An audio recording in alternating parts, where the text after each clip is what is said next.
பயங்கரவாதிகள் எங்க இருந்தாலும் அவங்கள தேடி தேடி ஒழிக்கணும் காட்டத்தோட தெரிவிச்சிருக்காரு ஆந்திர துணை முதலமைச்சர்.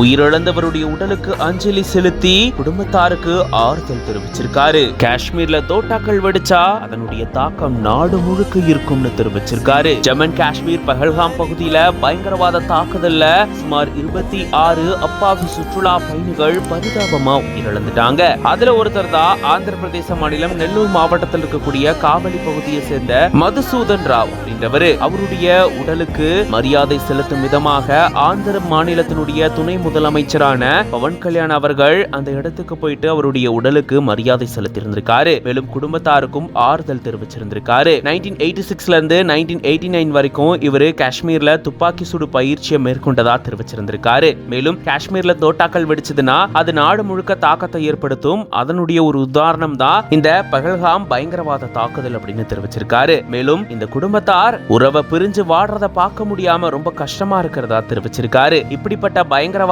தேடி தேடி அவங்கள ஒழிக்கணும் அப்படின்னு காட்டத்தோட தெரிவிச்சிருக்காரு. மேலும் இந்த தாக்குதல்ல உயிரிழந்த இன்னொருத்தருடைய உடலுக்கும் அஞ்சலி செலுத்துறதுக்காக அவர் போறதா தெரிவிச்சிருந்தாரு.